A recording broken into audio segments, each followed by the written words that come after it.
جی جی تو وہ مولانا الیاس صاحب کی بھی ترتیب تھی انفرادی لوگوں کو، کچھ لوگوں کو 10-15 سال میں محنت کر کے وہ 13 سال کی وہ ایسی گنتی ہے کہ تقریباً 13 سال مولانا الیاس صاحب کو بھی یہاں لگے ہیں. 13 سال میں ایسے لوگوں کو تیار کر لیا تھا کہ اب ان میں سے ہم ہی بنا کر بھیجتے تھے کہ یہ جو سکھلا رہے ہیں، بول رہے ہیں، ان کی باتیں سن کر تم بھی کچھ سیکھ سکتے ہو اگر سیکھنا چاہو. لیکن اجتماعی جو ماحول چلایا یہاں بگڑنے کے چانسز زیادہ تھے. آپ بتاؤ اتنا بگڑ گیا کہ دارالعلوم دیوبند کے 36 مفتیوں نے فتویٰ دے دیا کہ فرقے ضالہ بن رہا ہے. جو کام ہدایت کے چلا تھا اس پر فتویٰ لگ گیا گمراہی کا. آپ بتاؤ آپ کیا کہہ سکتے ہو؟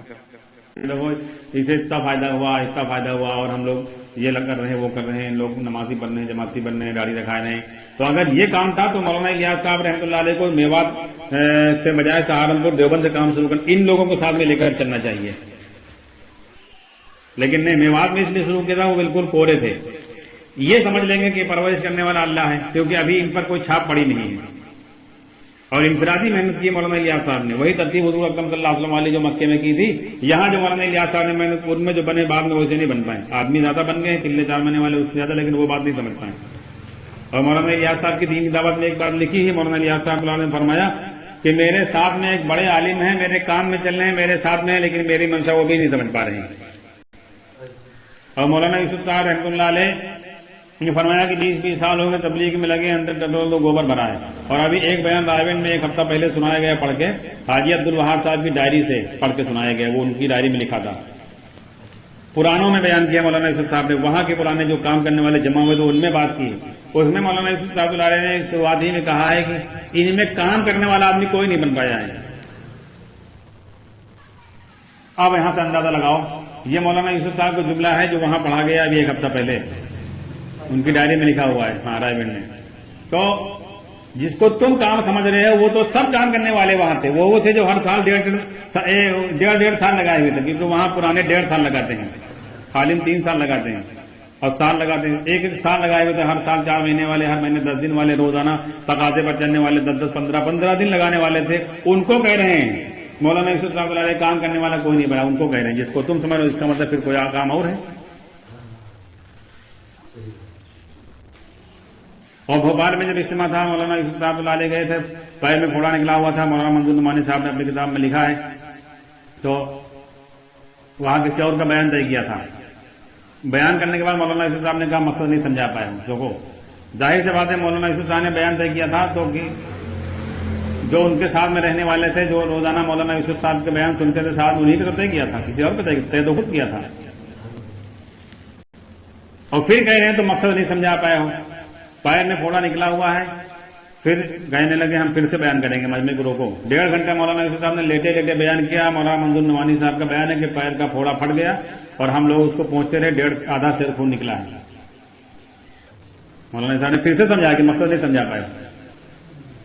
1.5 گھنٹے بیان پھر کیا مولانا یوسف صاحب نے. مقصد کیا تھا؟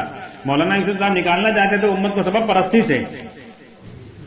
ایک مجموعہ تیار ہو جاوے جو سبب پرستی سے نکل کر نمازوں کے راستے سے اپنے مسئلے حل کرنا سیکھ لے. پھر یہ اس سے آگے یہ بتاتے تھے کہ پہلے اپنے مسئلے حل کرو، گھر والوں کے حل کرو، پھر ملکی حل کرو. جب ملکی مسئلے حل کرنے اب تم کو دعوت آئی ہے. یعنی نمازوں سے اپنے تو مسئلے دور کے بعد دوسروں کی بھی حل کرنا شروع کر دو. جب تم کو دوسروں کے مسئلے نماز حل کرنے آ جائے تم کو دعوت اب آئی ہے. اب تم اس لائق بنے ہو، دائی بنے ہو. اب تم باہر جاؤ، چاہے جہاں چلے جاؤ، چاہے مصر چلے جاؤ، چاہے امریکہ چلے جاؤ، چاہے پارلیمنٹ چلے جاؤ. جب کوئی ضرورت پڑے نماز کا عمل کرو، خدا سے کہہ دو.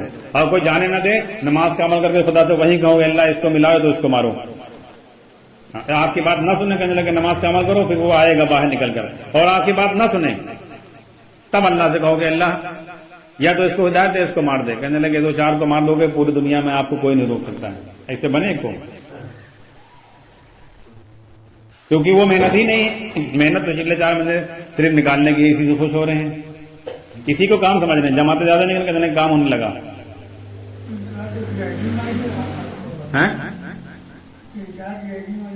ہاں. اور ایک جگہ کا اور بیان ہے کہ مولانا یوسف صاحب کے زمانے میں ایک آدمی نے بیان کیا مرکز میں بہت تگڑا، وہ سب سارے مجمع کی تشکیل کر لی. مولانا یوسف صاحب نے کہا تو بہک گیا ہے. نکالنا مقصد نہیں ہے، سمجھانا مقصد ہے. کیا چیز سمجھ کر یہ نکل رہے ہیں پہلے یہ ان کو سمجھاؤ. نکلنا کھاڑی تھوڑے مقصد نکل رہے ہیں تم سمجھ رہے ہو سب کامیاب ہیں، کاہے کے لیے نکل رہے ہیں. وہ بات سمجھ میں آئی کہ پرورش کے یقین سبب سے ٹوٹے، اس کو تو رحمانیت کہہ رہے ہیں. اور مولانا یوسف اللہ ہے پورے زندگی اسی پر زور لگا دی، اسباب کے خلاف بولتے رہے پوری زندگی، 20 سال اسی پہ بولتے رہے، اور اپنے بارے میں فرمایا اسباب سے مجھے کٹا رہنے دو.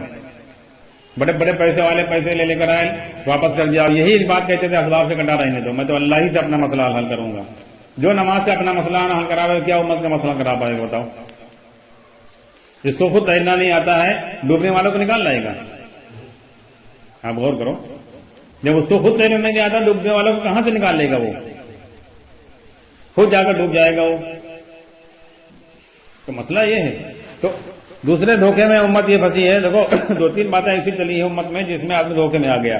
ایک تو یہ کہا گیا یہ کام نبیوں والا ہے اور پوری امت پر ذمہ داری ہے، اس میں لوگ دھوکے میں آ گئے. پوری امت پر نہیں، ایک آدمی پر بھی ذمہ داری نہیں ہے. اگر پوری امت پر ذمہ داری ہے تو جتنے ولی جتنے جنگلوں میں پہاڑوں میں چلے گئے یا ولی اپنے الگ رہتے تھے تو یہ ولی کیسے بن گئے؟ اللہ کے ولی چھوڑ کر ولی بن جائیں گے. اور قرآن کی جس آیت سے تو تم ثابت کر رہے ہو 1400 برس میں جتنے مفسر گزرے جتنے محدث ان کو پتہ ہی نہیں چلا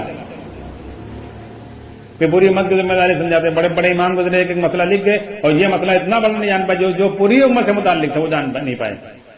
تم چنگلا لگا کے جان گے، 4 مہینے لگا کے جان گے کہ پوری امت پر ذمہ داری ہے.